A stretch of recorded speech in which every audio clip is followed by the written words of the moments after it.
Welcome to today's program entitled Employee Resource Groups. This 30-minute session is part of Seyfarth Shaw's Inclusion and Diversity webinar series. At this time, all participants are in a listen-only mode. For those of you who are logged in to the web presentation, you are encouraged to ask questions throughout the conference by typing them into the Q&A box on the right-hand side of your screen. For those interested in obtaining CLE credit for this webinar, an attendance verification code will be read during the presentation that will be required on the CLE attendance affirmation form. Please write this code down as it will not be reread and is required for CLE credit. Copies of the webinar recording and materials, along with the CLE attendance form, will be distributed to attendees in the days following the webinar. On the next slide, you will see a legal disclaimer. This presentation has been prepared by Seyfarth Shaw, LLP for informational purposes only. The material discussed during this webinar should not be construed as legal advice or a legal opinion on any specific facts or circumstances. And the content is intended for general information purposes only, and you are urged to consult a lawyer concerning your own situation and any specific legal questions you may have. At this time, I would like to turn it over to Annette Timon. Annette, please go ahead. Great, thank you so much. And thank you everyone for joining us today. I want to first begin by introducing ourselves and my esteemed colleagues who are on the line with me. The first is Laura Mecklin, who is the National Chair of our Labor and Employment Practice Group. And then Sade Tidwell, you'll be hearing from shortly, who is an associate in our People Analytics Group as well. So we'll all be sharing information with you, and my name is Annette Timon. We thank you very much for joining us. Can we keep the slide up? Thank you. Thank you so much for joining. Did we lose the slide? There we go. Thank you so much for joining us. And like I said, my name is Annette Timon. I'm a partner here at the firm and head up, co-lead our People Analytics Group. And just to give you some background, we have been, this is the third in our series of topics on inclusion and diversity that we began in 2020. We started that journey taking a really broad look at, the law generally and diversity and inclusion programs at a really high level. And since then, we've been focusing a bit more on key topics. So we also did one on developing and implementing aspirational goals, which was a big issue that many employers have been facing most recently. So we'll talk about employee resource groups today as a micro webinar. We're titling this one. And then we're going to do another one on Friday. And on Friday, we're going to be talking about diverse slate initiatives, which we understand that many employers are also,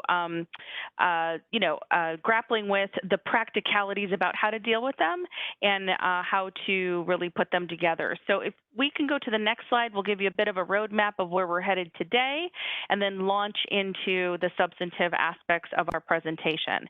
So the first area is really, what are we talking about? When we talk about an employee resource group, sometimes it's referred to as an affinity group, and Sade is going to talk through those issues with us along with the overarching legal framework, because we want to keep that in the back of our mind as we're thinking about the specific issues. I'll spend a little bit of time talking about the legal implications that might be related to employee resource groups, and then Laura is going to wrap us up and give us some takeaways. So that is where we're heading, and thank you again for joining us. I should have mentioned that when we we are going to share the slides to the attendees and for those that have signed up. So once we do that, if you're interested in participating in our webinar on Friday and have not yet signed up for it, which is on diverse slates, you'll have the opportunity to do so. And so with that, I'm going to turn it over to Sade. Thank you, Annette. And we can go to the next slide.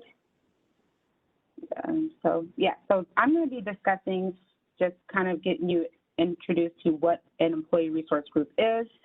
So, companies are increasingly looking to enhance a culture of belonging, promote diversity, equity, and inclusion, and increase awareness of individuals' differences by establishing and supporting employee resource groups, also known as affinity groups or ERGs for short. ERGs allow people of similar backgrounds, cultures, and interests to come together and could allow for open dialogue on ways to address the unique challenges of the group. ERGs also allow for networking, mentorship, professional and personal development, and other opportunities for advancement. ERGs are voluntary, employee-led, and they promote a diverse and inclusive workplace. It is important to note that employee resource groups are not designed to provide a forum for employees to address terms and conditions of employment, to make proposals to the company, or thereby represent other employees in any way. And we'll get more into that later on in the slides, but we did want to kind of caution you and note that up front. Companies should also take caution to treat ERGs within a general category consistently. So, for example, it would not be a good practice to allow Latinx women to engage in activities that another general women's ERG group is prohibited from. On the other hand, however, courts have found that employers have discretion to exclude entire categories of employee-sponsored ERGs. For example, in Moransky v. General Motors Corporation, a case out of the Seventh Circuit in 2005, the plaintiff employee sought to form an interdenominational ERG for Christians. General Motors, however, had ERG guidelines in place, providing that it would not support an ERG that sought to promote or advocate any religious position. Thus, GM rejected the ERG application and the plaintiff filed suit. The district court granted the GM's motion to dismiss for failure to state a claim, and the Seventh Circuit ultimately upheld that decision. And in their upholding that decision, the Seventh Circuit noted that GM's guidelines treat employees of all religious practices identically, so there was no discrimination because of religion. Moransky not only demonstrates that employers can exclude an entire group of or category of ERGs, but it also shows the importance of having clearly defined written guidelines for your ERG program. Next slide, please. So then we'll get into the overarching legal framework and some of the legal implications that ERGs bring up. So given that affinity groups are often built around protected characteristics like race, gender, and disability, or race and gender, making decisions around ERGs often involve a protected characteristic. And ERGs most frequently implicate Title VII of the Civil Rights Act of 1964, which prohibits discrimination in employment based on race, color, religion, sex, or national origin.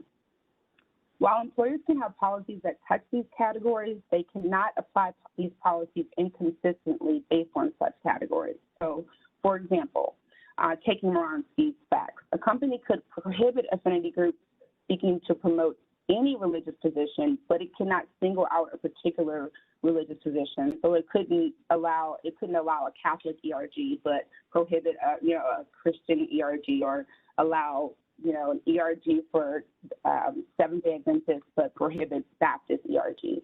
So that's kind of giving you more of a framework to think about, and Annette will get into some of the more legal implications to watch out for when establishing and supporting ERGs. Okay, let's go ahead and go to the next slide. And Sade, thanks for that introduction. So we'll spend a little bit more time about, focusing in on some of the key issues that Sade raised. Obviously, the first key issue, let's go to the next slide, Kelly, that the issue is, as Sade mentioned, that all ERG and, whether you're part of an ERG or not in terms of employees, it's important to treat employees consistently, right? So regardless of their status. So when we're talking about treating members of all ERGs the same, what we're really talking about is, for example, if you allow a particular groups of an ERG to work during business hours, you kind of have to apply that same principle across the board. So that's going to be important. So regardless of the ERG to which, or affinity group, I don't want to use the same term, we're talking about employee resource groups, right? So any of those groups that you're setting up, to the extent they are related to race or gender. So we're talking about those types of affinity groups that are in the context of if you're based on, race or gender or any of the covered protected categories, those are the groups we're talking about. We are aware that some employers do have affinity groups that aren't necessarily grounded in the legal implications. And so it's important to separate those two out, right? So there are some employers who have all kinds of groups for people that have that are like-minded interest groups, particular hobbies, photography, whatever the chess club, whatever it might be at your particular organization. And that's really, those are set up more to, just make connections within organizations. Here, we're talking about something a little bit different because we're dealing with Title VII and some of the other laws that Sade set us up with. It's important to be mindful of those differences in affinity groups or employee resource groups that are grounded or have a Title VII type component to them. So again, making sure that you're treating members of the affinity groups the same is really important. Also, you want to think about, once you get the employee resource group set up, right, the affinity group is usually running its own show usually. You're not getting management approval for any of these issues. So sometimes you can have situations where a particular affinity group is focused on a training opportunity, right, that they want their particular affinity group to engage in. Or they might say, we are focused in our direction. There's some cases that have been decided that really focused in on, hey, we want to improve promotion for a particular affinity group. Well, to the extent that there are differences in, the training opportunities, for example, that one particular group might have as compared to others, that may raise implications under Title VII. So it's important to keep those in mind. And then we also sometimes get questions about compensation, right? So how do you, keep in mind you got FLSA out there, right? Both state and federal and state related laws that govern employee pay, right? And so if you end up paying or allowing exempt employees to, attend affinity group meetings or ERG meetings, then you might want to consider how you're going to deal with non-exempt employees.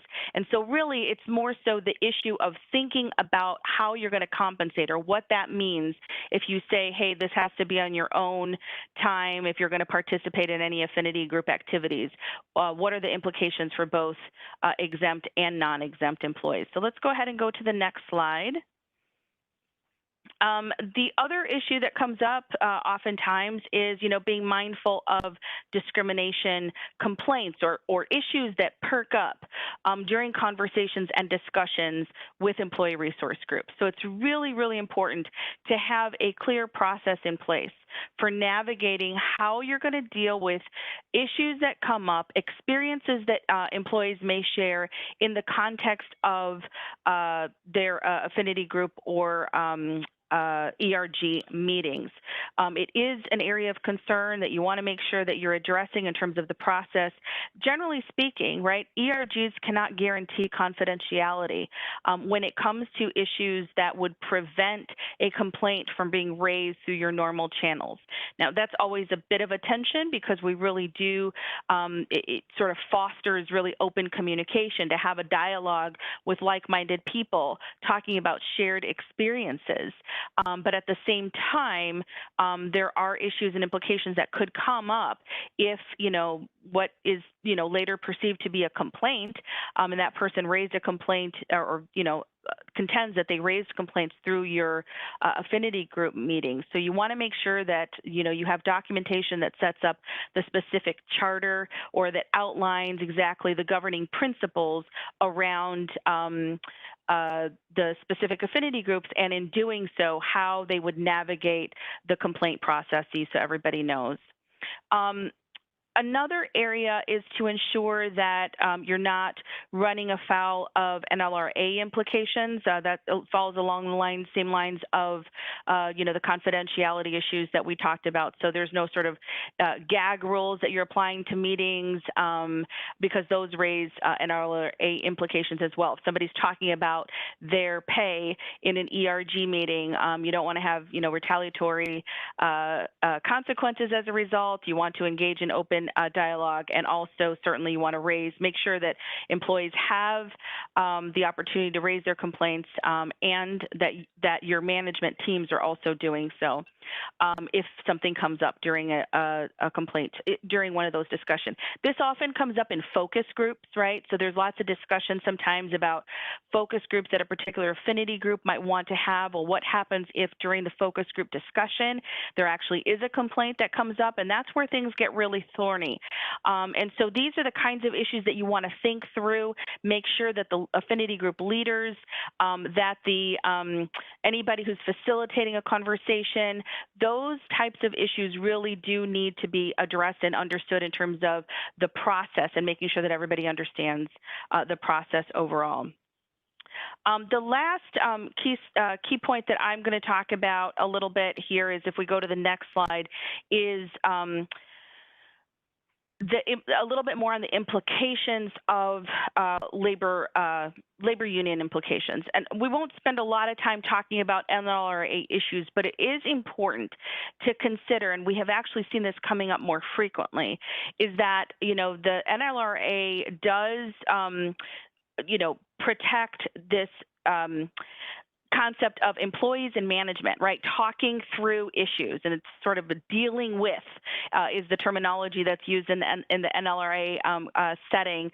That's really talking about, are we coming together in order to solve a particular problem, right? And to the extent you've got management and employees involved in that discussion together, that could be construed as being essentially a labor union. So you could actually get a charge under this kind of theory that management and employees are talking and working through or solving a problem together, and it's an issue that's considered a term and condition of employment. So you want to ensure that you're not sort of engaging in that type of discussion and dialogue, and some of that information is to make sure that, you can certainly have, brainstorming sessions with employees.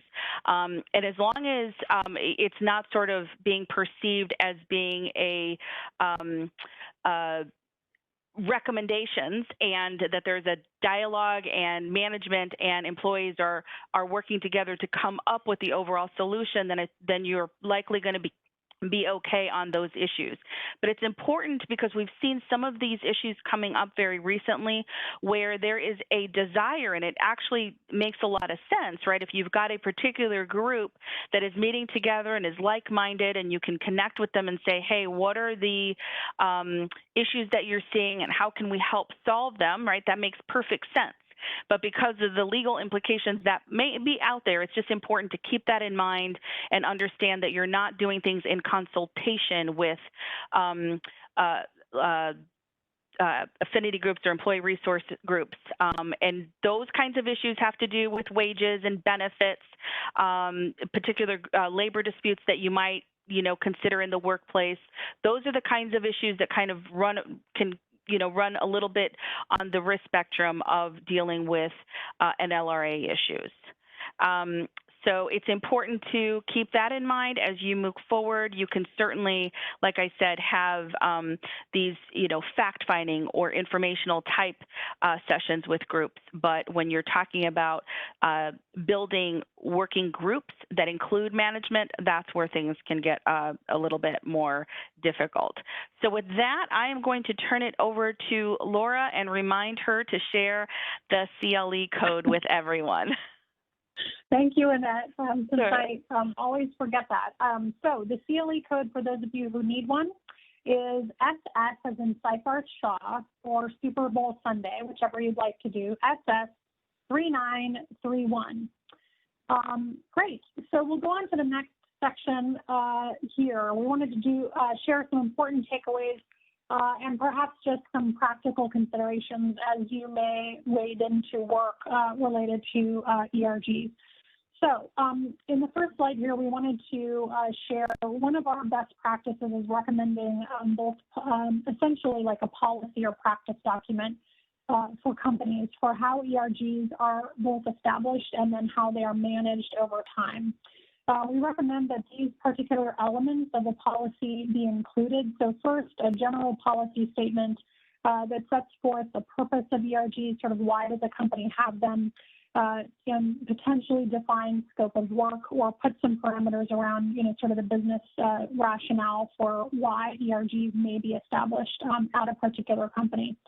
We also recommend that you upfront describe any exclusions you might have and the type of ERG that you might have. And by exclusions, what we are referring to is a type of group or type of ERG as compared to excluding individuals as part of the work of the group. It's actually quite important that for EEO and other purposes, that you allow any participants who want to participate in ERGs to participate, even if they may not be the type, they may not share the EEO status of which the ERG is focused. And by exclusions, we also mean what Annette and Sade mentioned before. So if you have certain types of groups that you do not want to recognize as an organization, for example, groups specifically focused on political beliefs, or groups specifically focused on, religion, something like that. It's a business case decision. And again, obviously within the law, if you exclude all religious groups, that exclusion isn't based on one religion versus another, so it's not necessarily discrimination. It's just you don't want to have those types of groups. Oftentimes, exclusions are rooted in similar rationale to what the policy statement says. So it's, how you as a business wish to focus the work of these groups and what their purpose should be. So it often allows organizations to have, deeper conversations about the strategy for what you're trying to accomplish and the problem you're trying to solve in terms of setting forth and allowing the work of ERGs to be established and to continue. We also recommend that you have a process for recognition and renewal. And what that means is if somebody has an idea for wanting to form a new ERG, how do they do that and what's the process? Who do they contact and how much support must they show in order to establish something? Many companies don't want to see interest from one or two people. They roll out a full ERG and then they realize there's not really very much, grassroots support or enthusiasm for a particular group. So it's important to, have some guardrails around how these groups are recognized. Oftentimes, budget is also tied into these and organizational support. So you want to be able to vet recognition of groups before they are established. Also, so if you have a grassroots group pop up, without your knowledge and outside of, sort of the structure and management of the groups, then you have a way of telling a group that either you will or will not formally recognize them. This also plays into how you manage employees. For example, wage and hour concerns come up a lot, how people participate in the groups. So it allows you to have formally recognized groups that are managed according to your typical, employment and HR policies. The process for renewal is also important. We recommend that you encourage folks leading these organizations to be proactive about reviewing, the work that they are getting done and their success in driving to their goals every year. That be done through, senior leaders or some, other type of management structure. And that the groups are formally, reviewed to make sure that they should continue and should persist. Some of the history that you may have read about, around ERGs, of course, they started in, I guess it was about the 1970s. Xerox was the pioneering organization that first started an ERG for Black employees in 1970. And since then, there's been a lot of ways in which companies have adopted these. But one of the biggest concerns within the diversity and inclusion world is that these groups are, established, but they aren't given enough resources, and they don't actually accomplish much, and they're not given the authority or the responsibility to actually get done the work of the ERG that they set forth for themselves, or they lack support or funding in order to do that. So we also recommend that all be included as part of your policy document to make sure that not only is there management overview and a process looking into how are they getting their work done, but there's executive level support, and there's also clear information about how they are funded so they can get their work done. Of course, sometimes if they are not well funded or there's ambiguity around how they get their work done, that can lead to legal risk in the sense that people feel that they end up being siloed groups that are not treated the same as other business, what you would, in quotes, real business groups. They're sort of siloed off to the side, sort of treated as they're nice to have, but they're not treated as legitimate business organizations the same way that others are. We recommend also that you have some kind of statement in there about employee complaints raised during meetings, that any complaints shouldn't be dealt with by the ERG, but instead should be taken through the company's normal process for raising EEO complaints. And that also there will be criteria and responsibilities for the group, and then as well as for leaders of the group, and considerations for potential carving out of a role for leaders of these groups. If it's a big group and they have a lot of responsibility, you want to manage to the issue of people feeling like there's a diversity tax for them taking a job on top of their regular job. And so thinking about, if the role is very meaningful, whether or not there is extra salary or part of a role, some kind of percentage of their role that gets really, carved out for purposes of their work with ERG. Next, those are just considerations, and of course, not every company does that. Next slide. So you also want to make sure that you're setting clear expectations for how the ERG conducts themselves. So make sure that they're aligning with your values as an organization. Oftentimes there is some kind of statement or recognition of, branding, IP type issues. So the ERG shouldn't be taking out sponsorships or doing ads on their own without working with the rest of the organization, that type of thing. You want to require that they be open to all employees, like I mentioned before. And then as Annette talked about, you want to make sure that the ERG is not dealing with issues related to the terms and conditions of employment with company management. And what that really boils down to in short form, although every situation is fact specific, is that the ERG is not engaged in sort of bilateral negotiation with management over terms and conditions. But certainly they can make suggestions to management. They can suggest, changes, to the workplace, that kind of thing. But having a negotiation on behalf of the ERG about those issues with members of management can create a bit more ambiguity under the NLRA.